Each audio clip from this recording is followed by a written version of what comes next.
Welcome, welcome to In My Experience. I'm Sonya Lee. And I'm Piperlyne, and we are so excited to talk to you this week. Spring is in the air. It's the new moon in Aries. It is the official start of the new year. And look, I even see a butterfly. We're sitting out on my goodness, you're right. I see it too. patio today, and the big, beautiful monarch is gifting us. We might hear some birds in the background. And oh my gosh, do I actually see a hummingbird too? There was yes. one down there. Hummingbirds and monarch butterflies are with us today to let us know that we are so blessed here on this planet. And I think that's a beautiful way to start our show today.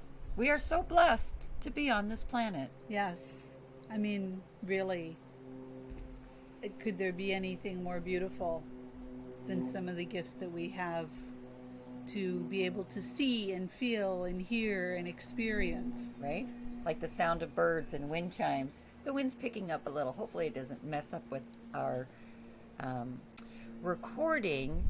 The spring is in the air, and this new moon in Aries, for those of you that are into following the new and full moons, has got a lovely air trine around it with Jupiter and Mars, and it is inviting us to, like the butterfly, transform into something new. And today, one of the things we wanted to talk about was just finding and identifying or wishing one thing, not everything. Let's Right. just, sometimes we want to, have the whole buffet. And today I'm going to say, let's just find one thing. So that's our goal of what we're talking about today, is what we're going to do, and maybe give some ideas for you on just that one thing that you can create anew in this new year on this new and lovely spring day. As we have said repeatedly, Sonya and I have a tendency to mirror each other's experience, and so this past week she actually went out of town. I did. I had a vacay. It was lovely. Yes, had a wonderful trip, and we did not chat at all. And so then we got together today to record this podcast, and imagine our shock and surprise when we both came to understanding and had similar experiences around similar things, though we were living completely separate lives, as we often do. Yes. And so one of the things that came a question to me that moved me towards this conversation was, what do you do when you forgot who you were? Oh. Or what do you do when you forgot who you are? That's fabulous. And because I've been feeling that. I've been feeling that. And this has been an ongoing thing for me for a while, in a desire to change some things in my life around. And so that question came to me. So what do you do when you're trying to remember or reconnect with who you are? And that's when Sonya brought up the one thing. Yes. Because sometimes we get overwhelmed by all the changes. I'm telling you, this is like my own personal butterfly back here. It's insane. I love it. You, baby. We see you, and we thank you for your gift. And I think we got it. Yes, we got you. No, he's still there. Shiny objects, beautiful butterflies. I'm easily distracted. But when we want to make those changes, sometimes we think we have to change everything, right? Like we can't just, or because so many things have to be changed in order to make that change, it's too much to change. Right. And it's just overwhelming, so then we don't change anything. I resemble that remark, so I can say it honestly. And for me, I find, we just have to do one thing. You have to take that first step, write that first word, paint that first stroke, whatever it is, right? Make the first move. And then the next one appears, and then the next one. So, for example, I've had to make a lot of dietary changes, and so when I talk with people, they often say, So I feel so bad for you because I don't know what you can eat. I eat everything. Are you kidding me? I'm a foodie. I love to eat. And yes, sometimes I have to make it myself more often than not. But being in Colorado this weekend, thank you, Darlene, for the lovely, lovely visit. You are the hostess with the mostest. Um, it was also, Colorado was the host with the most gluten-free items, the most Yeah. sugar-free items. Like, I really was able to find and eat pretty much whatever, whenever, and that was so beautiful and refreshing, because that's not always the case when I go out, you know. And we won't talk about whether or not eating out, going out, doing those things is appropriate or not appropriate. That's not the point. The point was simply that I was able to move with fluidity while I was there. And I move with fluidity in my life. But yes, in the beginning, I just had to take that one first step, which was to limit the amount of wheat that I took in. And so I stopped eating sandwiches because bread is my, life. And then I was going to say nemesis, but life is the thing. I love bread more than I love bread. It's my favorite thing. Any kind of bread. I remember being in high school with a girlfriend sitting on a kitchen counter. We got rid of a whole loaf of bread and half a jar of Miracle Whip. Don't judge. We were 16. We could do things like that. I would say bread and a stick of butter for me, but hey. The Miracle, but we were going to you. It was good. And so then I had to,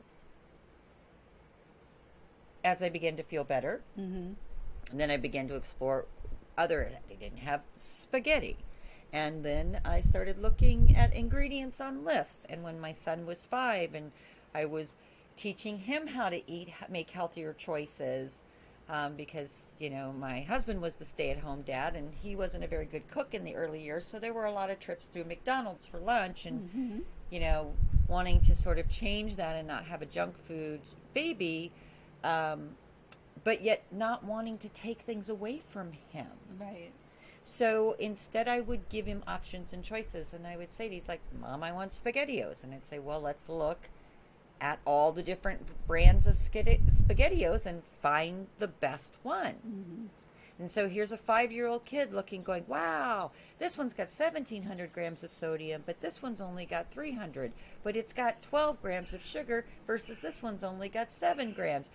And so helping him to look and make the best possible decision. And oftentimes he'd say, maybe I shouldn't eat this because it's not very good for me, is it? And of course, my response was, well, no, but every once in a while we get to have things that maybe aren't that good for us. We just don't want to eat these every day, right? Right. So he began to see and understand. And it got to be where if he wanted something, he would look at it and choose the best option. And then sometimes it'd be like, well, do you think you can make this at home for me, Mom, so that it's better? Absolutely. You want brownie brittle? I can make you brownie brittle. And we don't have to buy this package that's got enriched white flour and a whole bunch of other ingredients that you can't even pronounce. So we didn't just say, no, you're never eating at McDonald's again. We just slowly allowed for him to see and understand that by making those different choices, he could still have the satisfaction of the things that he enjoyed and have them be a little healthier in his body. Now he works at Wendy's, and he's gone completely off the rails. But he's 18, so what am I going to do about it? All I could do was lay the foundation, right? And not judge that. Because he knows how to eat healthier. Right. I've given him the tools. He can make choices. And one of the things that you're talking about with him is one of the things that resonated with me was talking to yourself that way. Right. Right? So when you want the can of SpaghettiOs and, yes, even as an adult, I can name a time or two when I have wanted a can of SpaghettiOs. I don't know why, I just have. Because they're good. Because they are good. And if you eat it with cheese, then it's even better. That's my thing. Butterflies back. But how many times would we not talk to ourselves that way? Right.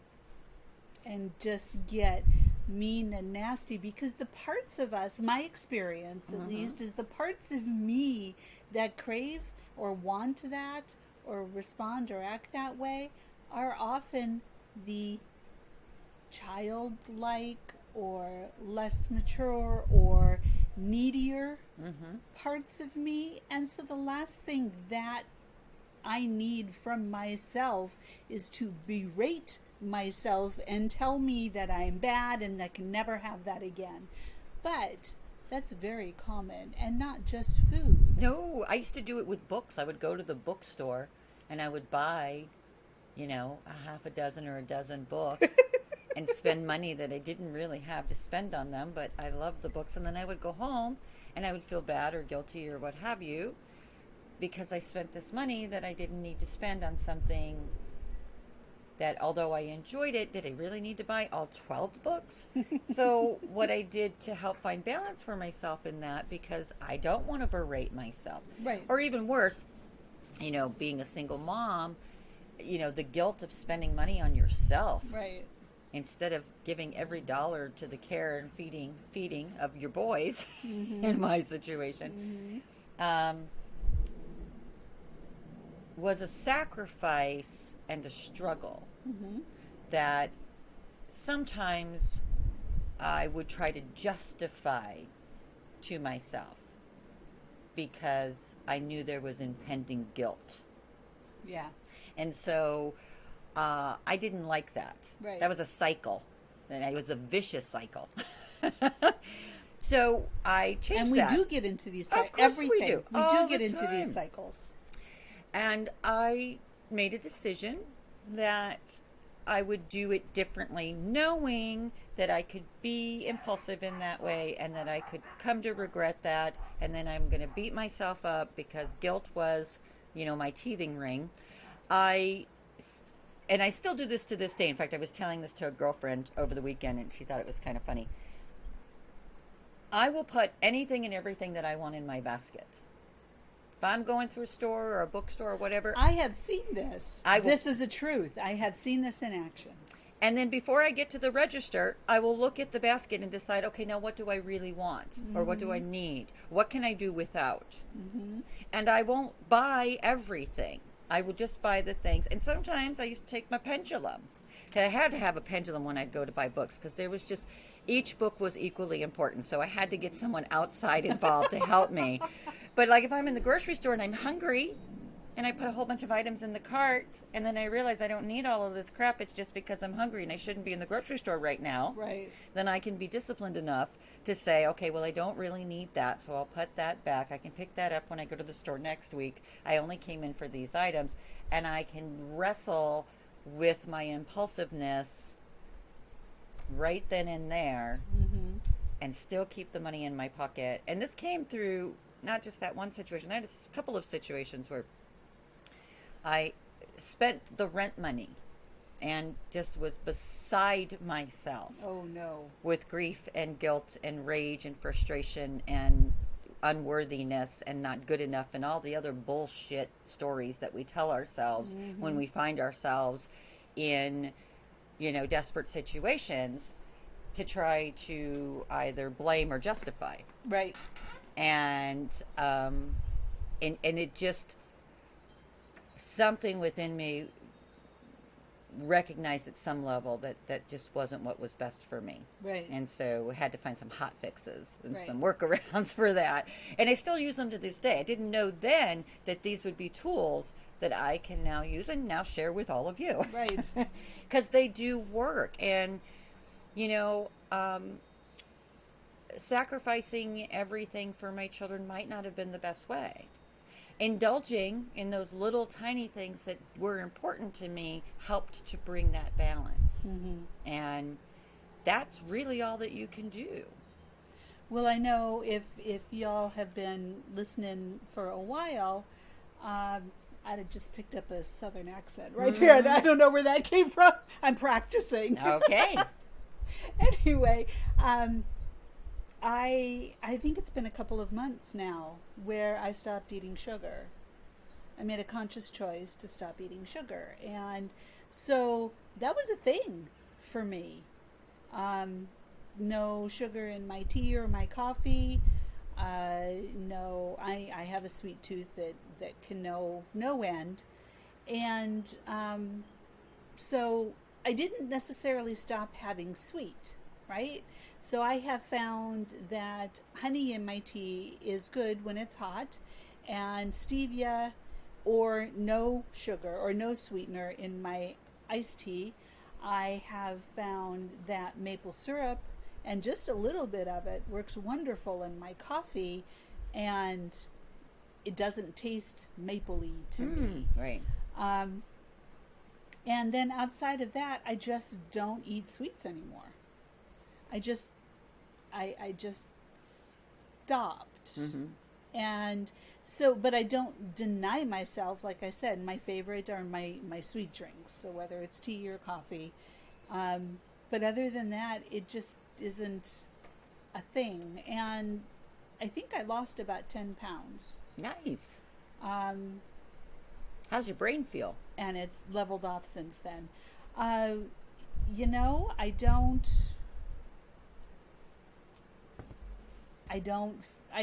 have as many cravings. That's my big thing. Yeah. So I stopped it once again, which ended up surprisingly not being that hard compared to what I thought it would be like. You just said a mouthful right there, girlfriend. 1643. So, and then then after I got through the period of time, the craving stopped. Now, since then, I've had dark chocolate a couple of times, and it did have sugar in it, and that's about it. Lily's. Lily's dark chocolate. Yes. Yeah, and it is interesting. I had tiramisu this weekend when we were at the casino having our crab legs, and it was just the teeny tiniest little square. It was literally about maybe 1.5 inches by 1.5 inches. You know, it's a typical casino buffet, so there's not a whole lot of, you know, really good healthy foods there. And they, of course, had a bazillion different kinds of desserts. And I didn't need to have it, but I thought I was on vacation, and I didn't need to justify it. Right. So I just looked to see what looked good, felt right.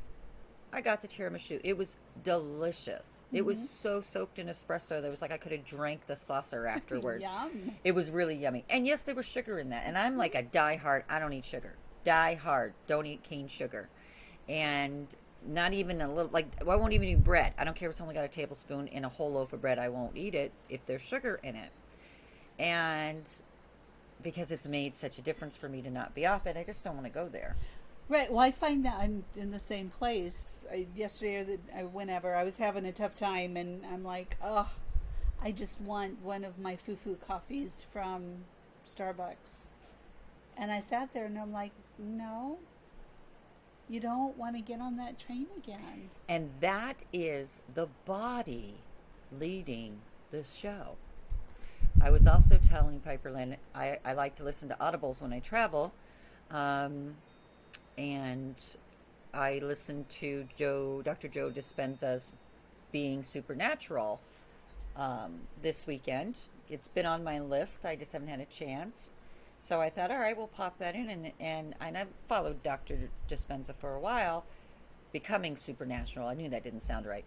And and I'm familiar with him. I'm familiar with his meditations. I've seen some of his events online. But I hadn't read this particular book. And so there was a lot of really good information in there, a lot of which we already know. Right. But the one thing that he really talks about is how our body mechanics, our body mechanisms, the body mind, if you will, can actually even take over our own mental mind. Now, for those real big thinkers out there, you know who you are, I know that's really surprising to hear. Because the monkey mind seems to be running the show. Right. But think about it, and he's using this example. What happens when you wake up in the morning? You get up, you go into the kitchen, you turn on the coffee pot or the teapot, you go to the bathroom, you maybe brush your teeth or wash your face. You go through these processes of doing these things, that are just rote. They're just habitual or habituated. And it's actually where your brain's not even on yet. It's not even awake yet. Right. You're just, the body's doing what it knows to do. And so in that regard, the body can say, oh, you're feeling pain, you want some chocolate now, or a foo-foo drink. And then the mind can come in there like the critic that it is. But you quit sugar, remember? Oh, see, you can't do anything. And then your heart's going, but I just want to feel better. So you got your body, you got your mind, you got your emotions. And then if you're connected, you've got your soul, your spirit self, and it's just observing. Well, sweetheart, of course you can choose to do that. Or you could choose to do something else. It's all good, because you're all good. That's right. You do. You do what you need to do. You choose. And what's your motivation? What's your intention? And I think that's a big thing. We talk about intention a lot. And for me, my intention in that moment is to feel good all the time, not just in that moment. Because while I know that I might be okay eating that tiramisu, unfortunately I really wasn't. I could have been, but it was a really, really small piece. But I have had too much sugar on accident, and I get kind of cranky. Like, Yeah. you know how little kids get when they eat too much sugar, all hopped up, and then they get kind of mean, and they start crying, and then they fall asleep because they need a nap? That's me. So I don't want to feel that. And my intention is to have my vessel be as clean and as open, as receptive as it can. And I'm not there 100%. I still have the stinking thinking, and there's a few other little things but I really have eliminated a lot of the physical things, because in my case, I've denied my body for so long that it doesn't even speak up anymore. My mind, on the other hand, well, Morris and they're crazy. Yeah, Morris the mind monkey. Anyway. Sorry, I got nothing but Morris the cat. Right? I digress. Well, hey, Morris the cat works too, because he didn't like anything, right? No, he didn't. And so I guess the biggest thing, my point in all of this is that, the ultimate intention is to treat yourself with kindness and grace. The reason that we do any of these things is because we want to improve, we want to be better, we want to feel better, look better, think better. And that can't happen if your inner critic, or your inner victim is running roughshod. And at some point I had to just say, this is not outside of me, it is inside of me, and it is inside my control. Right. So if you are in a space of feeling spring is here, things are beginning to shift in the world, some things faster than others for different people, but there can be a sense of new beginning or new opportunity. And so what do you decide as that one thing? And so this is what I have to agree with Sonya regarding intention. It's always about intention. You can do the exact same action, but whatever your intention is going to lead to the results and how you feel about it. Correct. So if your intention is to feel better, to move forward, to experience new things, the list that Sonya just beautifully gave earlier that I don't need to repeat,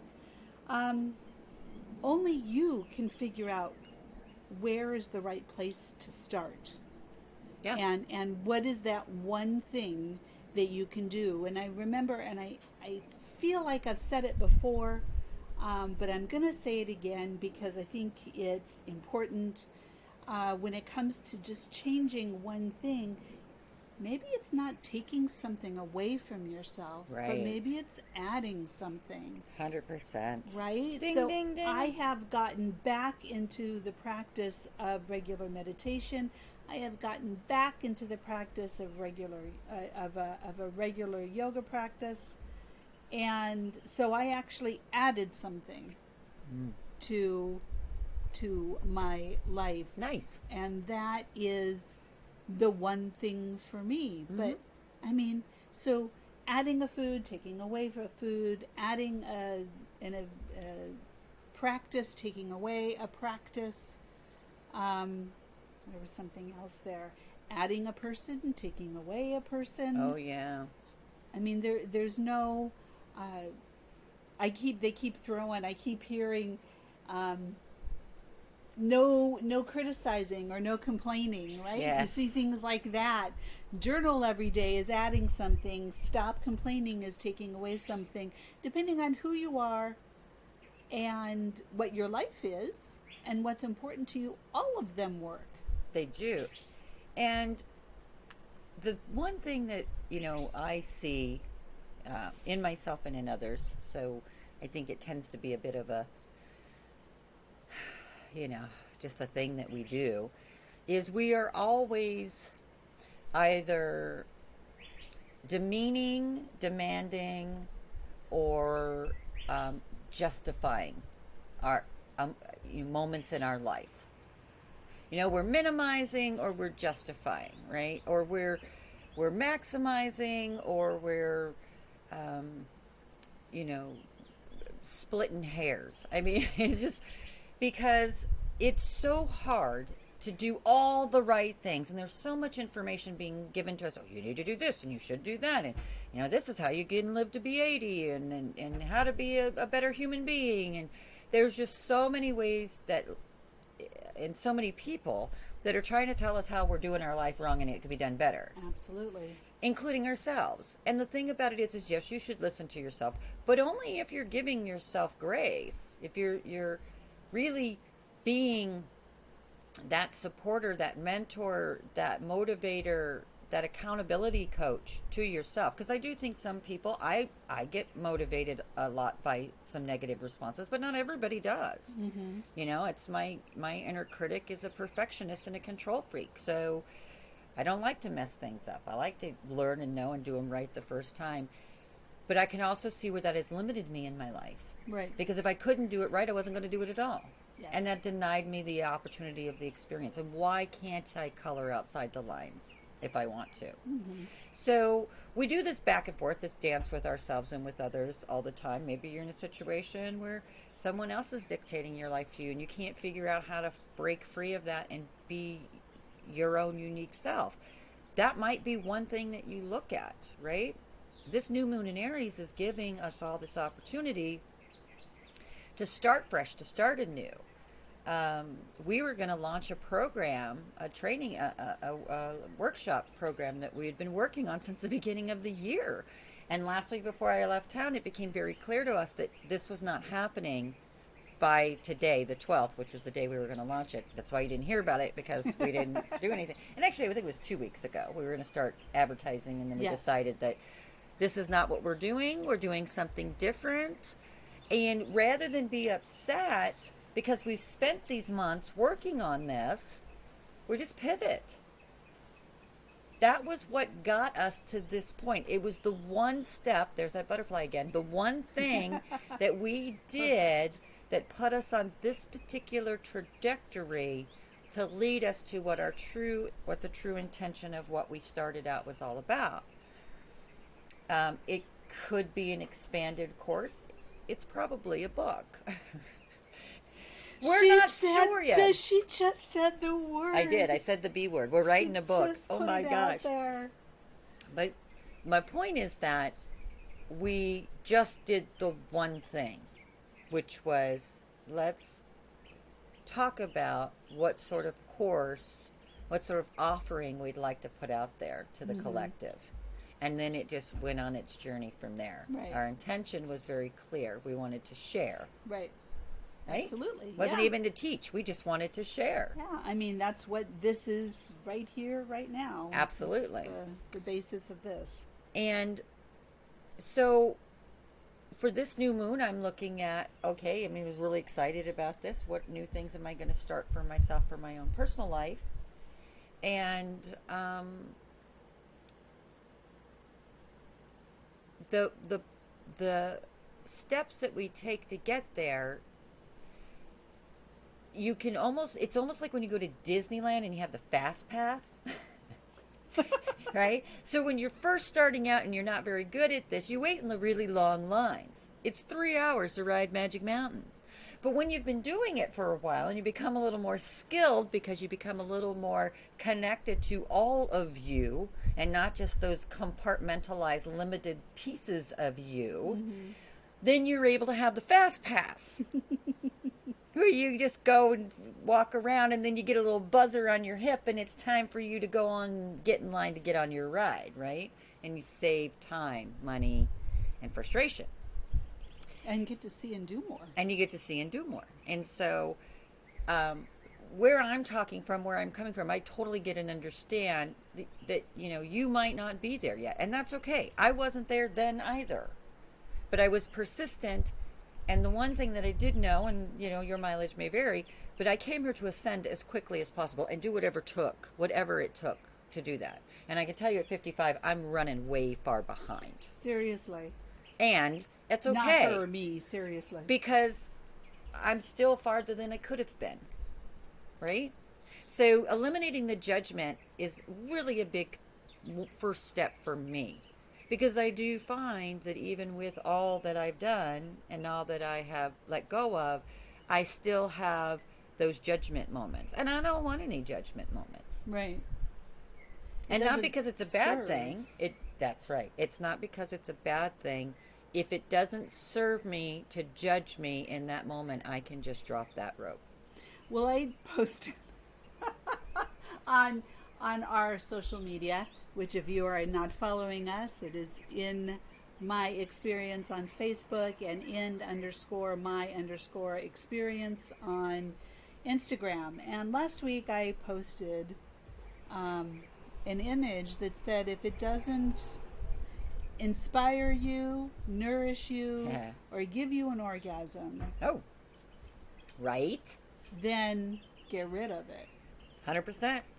Because then what's it there for you? And inspiring you and nourishing you, those are all sorts of different things. An orgasm obviously isn't just sexually. Feeling excitement. Oh, I've had so many foodgasms. There you go. So, you know, just excitement and passion and being in the moment and so filled with joy or intensity of feeling, right? So all of those things. So looking at your life and if it's not bringing that to you, then is it really where you need to be or really where you want to be? Now, of course, that can possibly lead to monstrous changes in your life that you may not be ready to do right now, and that's okay. And Pluto is present for this trine and new moon energy that we've got here in April and May too. So yeah, there may be some heavy losses. Right. Big transformations. And that can start from little things once again. Absolutely. One little thing can change your whole life as easily as one big thing can. And, you know, my sort of philosophy has always been, I can even remember this in high school, is life is to be fun, to be an adventure. If it's to be drudgery and pain and suffering, just take me out right now. I don't want any part of that. You know, when I was in my 20s, someone asked me, what's the meaning of life? And I'm like, happiness. And while I may change my response a little bit, right, the basis of it is in full agreement with you. I understand that we have all sorts of experiences. I prefer to have as many pleasurable experiences as possible. And I'm not being hedonistic. I'm just saying that life is a joy, and as I choose to remember that, so it becomes true for me. And so if it's not, and this, the one other thing I can say is, because I've done it so many times, I've reinvented myself and started over from scratch. You can do it. I've done it. It can be done. You know, and it doesn't have to take a whole lot of hard work. Sometimes it can. It depends on your intention. Sometimes it can be so easy and effortless. I remember once I was taking this trip to Idaho, and I do a woman's retreat there every year. And this was my first year, and I'd had a reading with someone before the trip, and they had said, you're going to go on this trip, and it might be a little challenging because there could be some delays. Just roll with it. It will be fine. You'll get to where you need to be. Mm-hmm. And I said, oh, okay. And in my mind, I'm thinking, yeah, but I've got a hard arrive time, so I can't, have too many issues and, go into my control mode or whatever. Well, on the morning of arrival, I had comm tickets, which was a great deal, but I had no clue what the hell that was until I got to the airport. And my particular flight had to go through Vegas, and that was the weekend that there was a big fight in Vegas, and all the flights were booked solid. So at 7 a.m., I'm standing at the sky cap for Southwest at the airport, and the flight's overbooked. I'm not getting out. Girlfriend, you got bumped. Seriously. I didn't even know what it meant. I'm looking at the sky cap like, so what does that mean? Yeah, it doesn't compute. And the angel that was helping me that day said, don't you worry, honey, we're going to get you where you need to be. And he promptly put me on a flight to Burbank. And then from Burbank, I flew to Sacramento. Mm-hmm. And I spent 8 hours in Sacramento to then be flown to Seattle, Tacoma. Oh, my God. And to get to Boise at 9:27 that evening. So 14 hours. I had a pickup at 2 p.m. that afternoon to drive me the 2.5 hours to where the retreat was happening, who came out to pick me up at 10 p.m. at night and let me sleep, a woman she had never met before, sleep in her spare bedroom that evening, and waited to drive up the next morning with me so that we could arrive by 9 a.m. when camp officially started. Now, that could have gone any number of ways. But because of the information that I had received, thank you, Spirit, for giving me that, it allowed for me to release the control and know that in the end everything would be okay. So I was able to trust the process. And I actually ended up having the most delightful day, made a new friend, and had a great story to share with you now. Mm-hmm. Life can be a grand drama or it can be a grand adventure. It is all up to you. And it only takes one thing to change in that moment that you are in it. Nothing before and nothing after makes the difference. It's just the one thing you choose in this one moment. That has to be you're specifically talking about flying, and that was beautiful. Thank you. That has to be one of the biggest things that I learned in my 20 years of airline travel, is that or work and travel, watching how different people responded to the exact same situation or even stimuli. Oh, my ass would have been stuck there if I had gone into full-on bitch mode. I tell you, I can't even. The whole 20 years that I worked for the airlines, I was an observer. Yeah. I was in there in the middle of it and dealing with things and fixing things and working with people. But I always had my observer hat on, and it blew me away. It blew me away. There was one time in Sacramento again, where I was a flight attendant, and I don't even know what happened, right? I think Oakland was closed in because of weather, because of fog, or San Francisco, or both. And so Sacramento was insane. Planes were delayed everywhere. And flights were over full, and so as a flight attendant, I didn't have to deal with the oversells like I used to when I was not a flight attendant. By the time they made it on the airplane, they had a seat, and that was done. But we unloaded the aircraft. We had a full plane going out. I don't even know how many hours we were late. I'm like, I got to go pee, and I don't want to do it on an airplane toilet again. So sometimes you just want to pee on the ground. It's a flight attendant thing. Flight crew. Not Pilots literally feel on the same way. ground. She No. means not in the air. No, not while I'm flying in a silver tube. So anyway, I ran off the plane to go use the bathroom. And I did that, and I came back, and I was just shocked. I mean, it was shoulder to shoulder to shoulder to shoulder people in Sacramento. And ugly, just ugly. People are screaming, cops are walking around. I'm like, girl, I need to get back and hide on my plane. Right? What was I thinking? So I get on my plane. Pee on the silver bullet. Yes. It's not crazy. So anyway, I get back in. I'm the first flight attendant. So I'm the one that makes the announcements on board. So we board up the plane, and everyone's just angry. Just angry. And, you know, I get it. I was out there. Goodness, if I had to spend more than 5 minutes out there, I would have been angry too. Right? So as we're taking, I made the announcements, right? We get in, everyone's sitting down. We actually take off, and we make this beautiful turn so that one entire side of the aircraft is looking at the sunset. Oh. And it was the most beautiful sunset I'd ever seen. You know, and sunsets in the air are interesting experiences. Yes, They're different. They are different. So anyway, I mean, it was purple and orange and yellow and red, and it was beautiful. So I get on the PA, and I say, ladies and gentlemen, if you will take just a moment of your time, lift your eyes up from where they are and look to your right. Right? And so I see a good amount of people turn and look at their right. And I'm like, just take a moment and look at that sunset and be thrilled that you are up here looking at it now.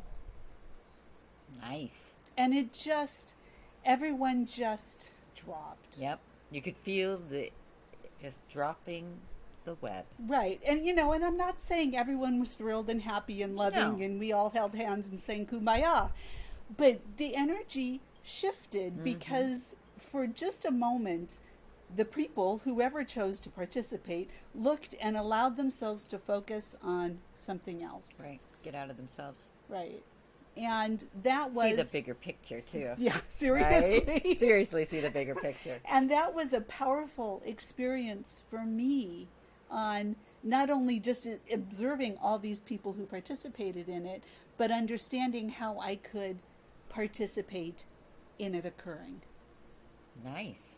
We've got a hawk out here now. Oh, do we? Yeah, it's circling. I see, looking. Oh, there it is.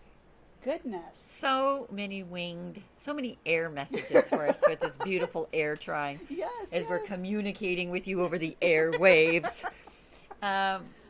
There's beauty and synchronicity and sacredness and frivolity all at the same time in each and every single moment.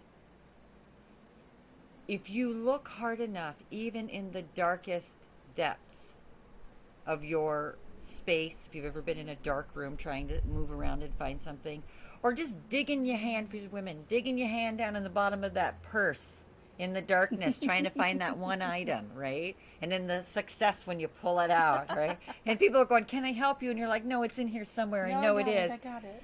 I can hear it. It's a great, right? It's a great metaphor for life. Sometimes we go into darkness, but we can pull exactly what we need from those dark recesses, whether it's in ourselves, in our purse, in a darkened room or corridor, closet, whatever it is. There is always something to be found in the light and in the dark. And it is all about your intention. If you set the intention to live a life that is more than rather than less than, then you will have more than. Right. And to live a life where you are willing, don't search for it, because that's a different thing. To let it come. If you are willing to accept or be willing to even play with the concept that everything is sacred, it changes. It does. It changes how you respond to life. It changes how you experience life. And that, honestly, with everything that I have inside of me, can be said about the deepest, darkest, most painful experiences that you can have in life. Yes. That seeing everything as sacred. And also not taking everything so seriously. Oh, irreverency. Because that is the other piece of that. This is an if and, not an if then Boolean. Because we can be sacred and irreverent. Absolutely. It can be playful and serious, or not serious and not frivolous. There's this balance. It's this delicate balance. But once you get and realize that you are the center, you are the fulcrum, then you are the balance within yourself, within myself. There isn't anything that happens outside of me that is outside of my control. If inside of me, I am balanced and centered, and my intention is clear for me. Right. And I have seen this play in my life in so many ways. And I've seen it play out in good ways, and I've seen it play out in not so good ways. And it is all 100% because of me. Mm-hmm. Because of the trust or the lack thereof. Right. Because of the observing or the not observing. Of the awareness or the non-awareness. And so the best that I can do is just to remember what it is that I've set for myself as a baseline, and then just hang on to that as my marker for when I am, are the beats going above that baseline or below that baseline? Mm-hmm. And then adjusting that frequency as necessary. Right. To keep me within, the mean of the radius of the baseline that works for me. I don't know how else to explain that. It's just the way that I see it in my head. It's like if I had a line going across and there were little bumps coming up, I want more of those bumps on the upper range than I do in the lower range. Right. And I can't know how to make that happen every single day if I set too hard a line. I just have to throw that intention out there and then trust that everything that I need to match that is going to come to me. Right. Rather than me having to, and I spent a lot of years trying to force it, trying to make it happen. That doesn't work either. No. So what is the answer? I don't know. I don't have one. What I can say, though, is that, and you probably agree, is spending some time getting to know myself. Yes. Spending some time getting to know without considering anyone or anything else. So in a perfect world, what would that look like? Then bring in the little bits of reality and responsibility, or not. And then telling a story to myself, because I like to tell stories, and seeing how they play out. Was that, you ever read a story to your kid and sometimes they're like, that was a dumb story, Mom. Or don't read that story. I don't like that story. You ever get that, Nolan? Sometimes you want to read a book and you'd be like, not that book, this book. We tried the Snow Queen last night. It didn't work well. No, So it just, right? for whatever reason. Right. It's like, no. Hey, and I've told myself stories sometimes, and then afterwards I'd be like, why didn't that come out? That was such a great story. But somewhere within that story was I couldn't find the reality of it. Mm-hmm. It was too much of an illusion. I didn't believe it was true for me.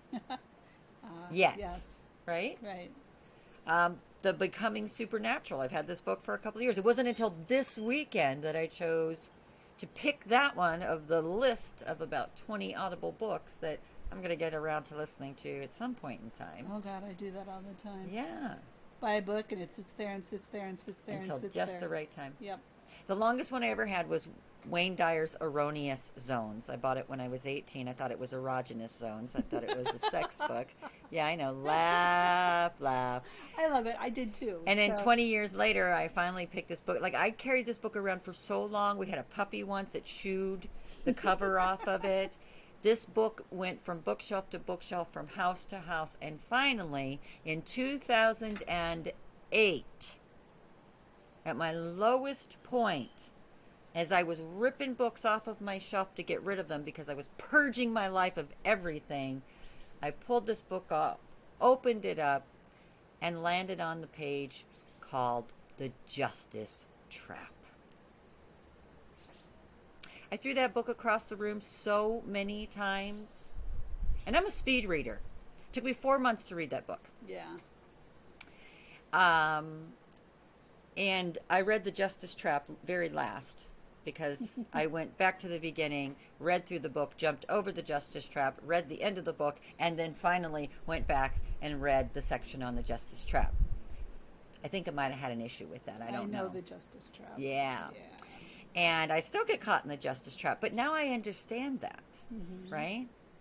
And so just like I try to avoid sugar because I know how it makes me feel, you know, I try to avoid falling into a justice trap because I know how it makes me feel. Right. And it's below the baseline. And what does it serve? And what does it serve? Because I know it's a trap. Right. It's even in the name, Justice Trap. I know that life is not fair. I understand that life is not going to be fair for anyone, for everyone.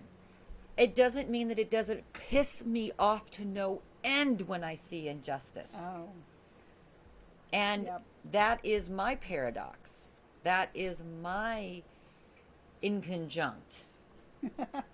And the best that I can do is to know that, and in each moment where it rears itself up, on God, I can choose to cross swords or not. Right. I have a choice now that I didn't have before I had the knowledge and the understanding. Right. And sometimes it's appropriate to, and sometimes it's not. Right. There is no... Sure. And that's one of the things we're looking at right now in our society, because there's so much about this. In fact, I was just reading something that someone had posted about how, you playing the devil's advocate doesn't serve. And I completely understand that, and you are 100% right. And there's a reason that we have the expression devil's advocate. Because at one point in our history, we were even more rigid in our thinking and a little even more unwilling to see or consider any other side. And therefore there came, I'm just playing devil's advocate here. And now we've come full circle to the other end of that. If it doesn't serve, now the devil's advocate is that restrictive, limited, static state of beingness. Oh, how far we have come. Yes. We're changing our languaging and our words because the words that we used before aren't appropriate for today. Yes. And that doesn't make those words wrong. Not playing devil's advocate here. I'm making a flat out statement. It makes them not applicable today. Right. What we knew then and what we know now has changed, and so can we. Throwing the baby out with the bathwater was an expression that came from a literal experience. Yes. No one would even consider throwing a baby out with the bathwater. Maybe we should eliminate that expression. We haven't gotten there yet. But there are a lot of other expressions that we are letting go of for exactly that reason. And it's appropriate. And it's appropriate. And it's challenging. And it is. And it's also growth. When we look at ourselves and we think that we are devolving, I don't believe that to be a true statement. I think we are evolving. And I think we are not just making little teeny tiny 1 foot in front of the other heel to toe steps. We're making great big split you like you're, going to be torn in half steps. And that's really challenging. And it's really growing. Bravo to us. As much as it is a lot of pain, a lot of confusion, a lot of anger, We are growing and glowing, and I could not be more proud of us as a humanity as I am right now today, because I see the spikes above the baseline and they are becoming more and more consistent.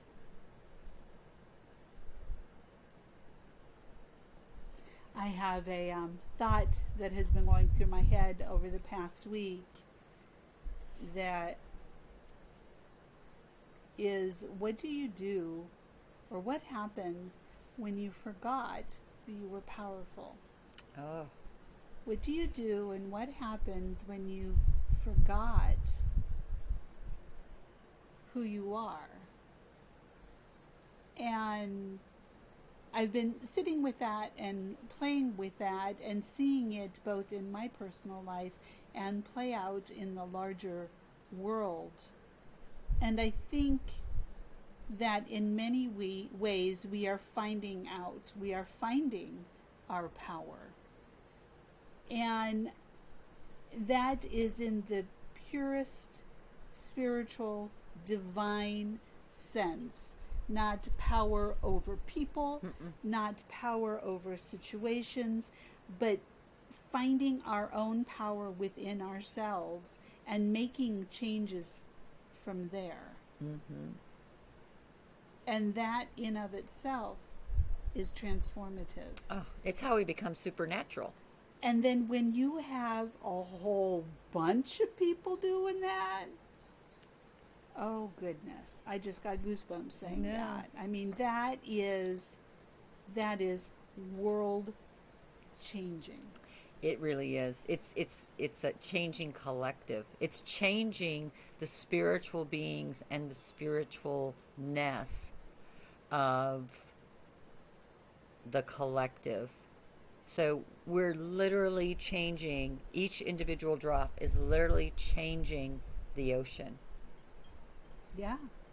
And that is just an amazing, amazing power. So, I mean, the quote from Mahatma Gandhi, right? We are. Yeah. We are becoming the change we want to see in the world. Right. Oh, I just got goosebumps again. Ooh, baby. There's so much to do, and there's so much to be proud of that's been done. It's about the balance. Of course, there are people that are going to say, but we still have so far to come. Of course, there is. And that does not negate how far we have come in a relatively short amount of time.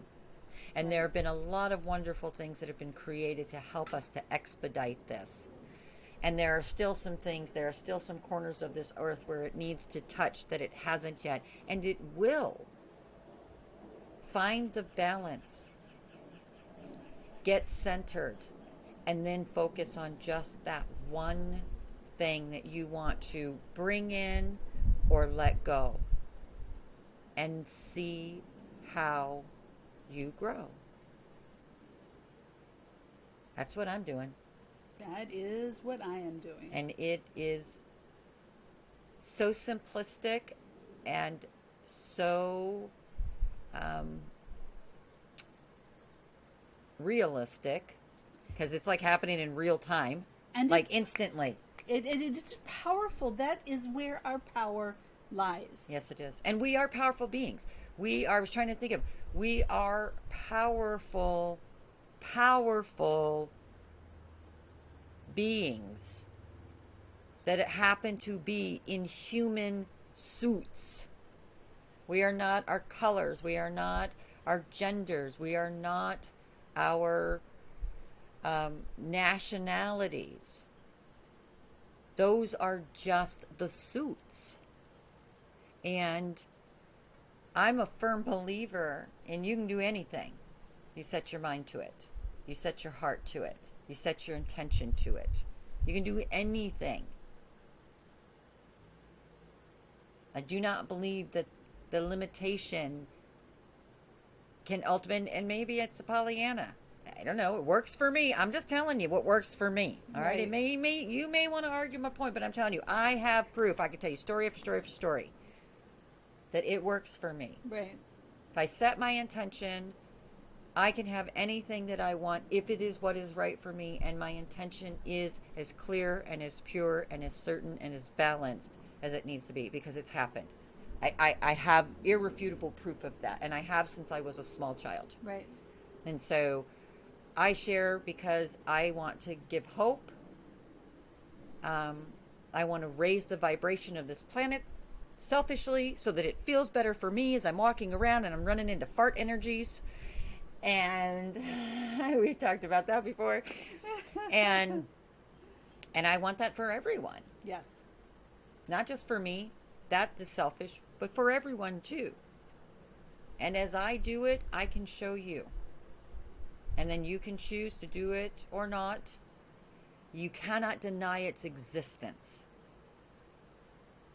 And if you think that you can, I'll remind you of gravity, of which you have no proof that it exists, other than to drop something. It happens. Right. If you never dropped anything, you'd never know that gravity existed.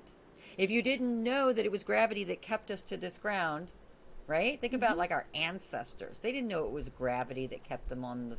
They thought the earth was flat. Right. They thought if they walked too far in any given direction, eventually they'd fall off the planet. See how far we've come? What might we discover tomorrow that we didn't know about ourselves today? Worldwide, entire humanity shifts don't come easy, and they've never even come close to happening this quickly. No, that's the thing that is really Never most, even. because we really are moving at a much faster clip. And again, I believe it's because we're ready to do it. We don't need to take those baby steps anymore. Now we can take, bigger steps and cover more ground quickly. So for this new moon, in this new energy of this new year, I invite you to think about what one step you might want to take for your own betterment, to show yourself some love, to be that light that shines for others around you to see. Just because. Because you can. Because you can. Not because you have to, but because you can. Because you can. Because you want to. Because why not? Instead of why not? Instead of how. This can be a way that you play. It's a way that I play. Uh-huh.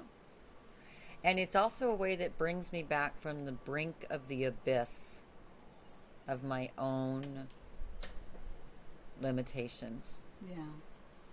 And it has been the one thing that's helped me to get through to this, to walk each and every day to be to this life. I've had my challenges of people out there going, oh yeah, but you've never had my experiences. Well, you've never had my experiences, so there.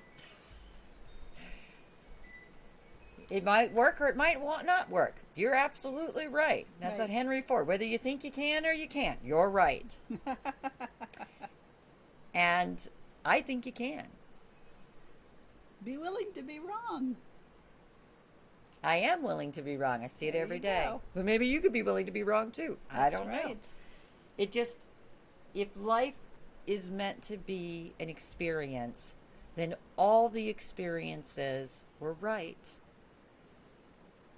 And then we get the right to choose different experiences based upon our previous experiences. Some we repeat, some we don't. But it is all merely, simply an experience to have. So with that, I think that's I about think it. that's it. This is in my experience. How many times can we say the word experience in 1 minute? Many times. Many times. Many times. And may you experience the joy and the growth that comes through your experience. So until next week, I'm Sonya Lee. And I'm Piperlyne. Take care of you.